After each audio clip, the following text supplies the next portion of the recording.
Shalom, selamat pagi. Salam jumpa kembali di Our Journal.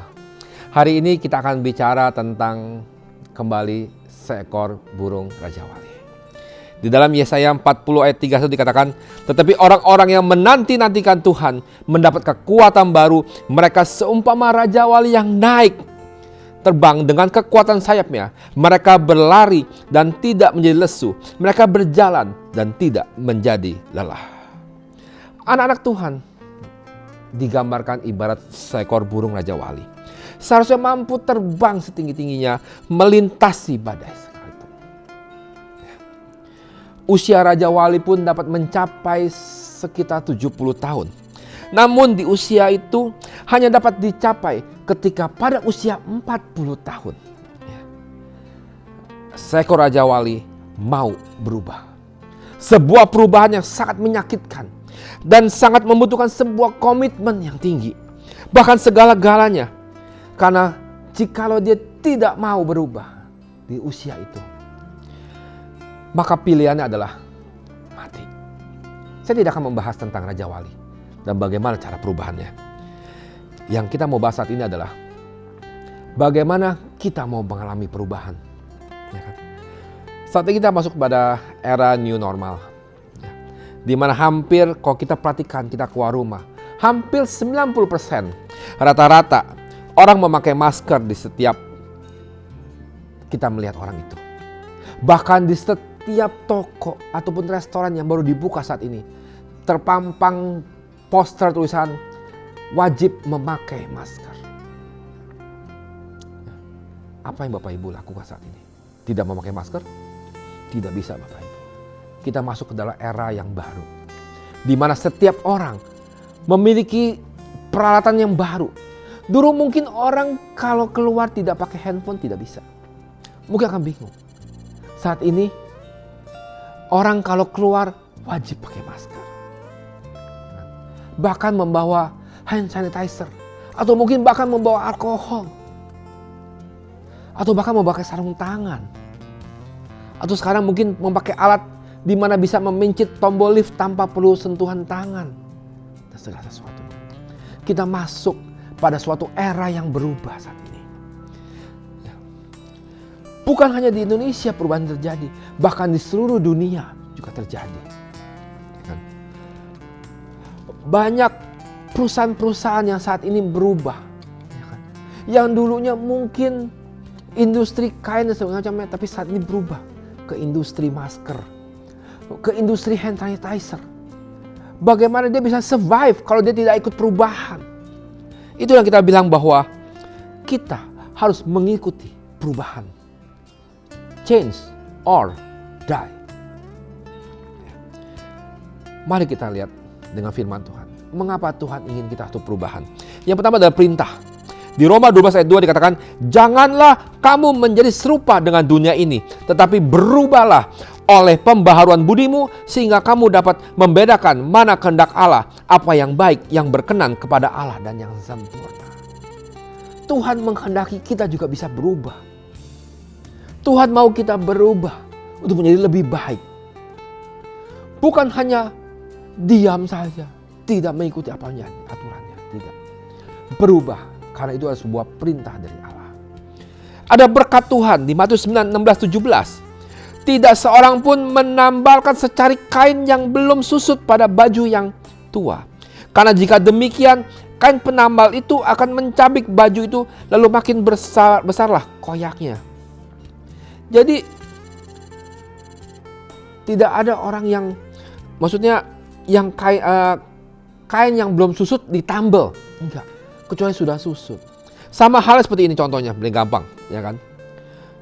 Anggur yang baru tidak akan ditaruh kepada kantong anggur yang lama. Karena itu akan membuang anggur yang baru hingga bocor. Sayang. Jadi anggur yang baru akan dituangkan kepada tempat anggur yang baru. Kantong anggur yang baru. Kita sebut dengan new wine skin. Perubahan dimulai dari pola pikir. Perubahan dimulai dari mindset kita. Dari pikiran kita. Ya kan? Beberapa penghalang kita berubah. Salah satu adalah zona nyaman. Ya kan? Kalau kita lihat ya kan, kalau kita perhatikan, kita biasa melipat tangan selalu seperti ini, ya kan?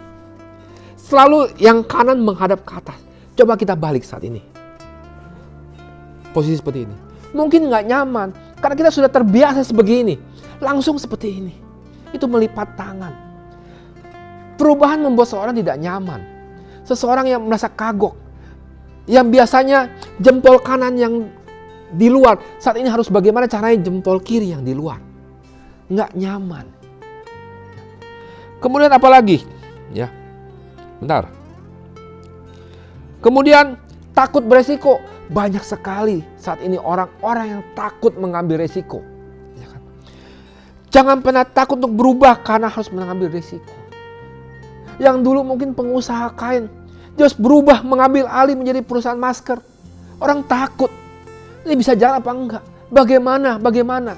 Terlalu banyak kata-kata bagaimana. Jalankan. Tidak mau bayar harga. No pain, no gain. Ya kan? Kalau kita mau berubah, kita harus tahu tujuannya dan bayar harga. Kita berani melakukan suatu inovasi yang baru. Banyak sekali saya lihat sekarang perusahaan-perusahaan pakaian kemeja, dia beralih semua ke pakaian APD. Mereka mau bayar harga, mereka mau belajar lagi, mereka mau mempelajari APD itu seperti apa. Ada kualitasnya. Mereka mau untuk berubah. Ya kan? Kunci mengalami perubahan hanya ada 4 C yang saya sebutkan. Yang pertama adalah choice, pilihan. Setiap kita, jikalau kita mau menjadi sebuah pohon yang besar, kita harus siap menghadapi badai.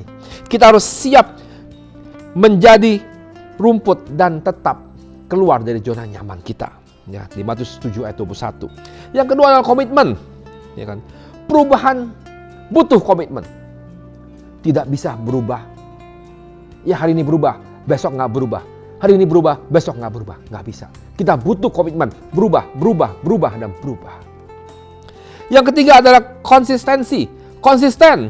Ketika kita mau berubah, kita perlu konsistensi. Segala sesuatu yang kita mau berubah, maka butuh sebuah konsisten. Tidak bisa hari ini, minggu depan, 3 minggu lagi, stop, tidak mau berubah. Tidak bisa, kita konsisten, naik. Yang keempat adalah komunitas. Bapak Ibu, perubahan bukanlah suatu perubahan jika tanpa perubahan. Bagaimana kita bisa berubah? Kita butuh komunitas. Kenapa? Karena di dalam komunitas kita bisa saling menjaga, saling mengingatkan, saling membimbing, saling membantu untuk kita bisa berubah menjadi yang lebih baik. Saat-saat seperti ini kita harus menerima perubahan itu. Tidak bisa kita hanya berdiam, tinggal dalam zona nyaman, tidak melakukan apa-apa. Pilihan cuma 2, berubah atau mati. Tuhan Yesus memberkati.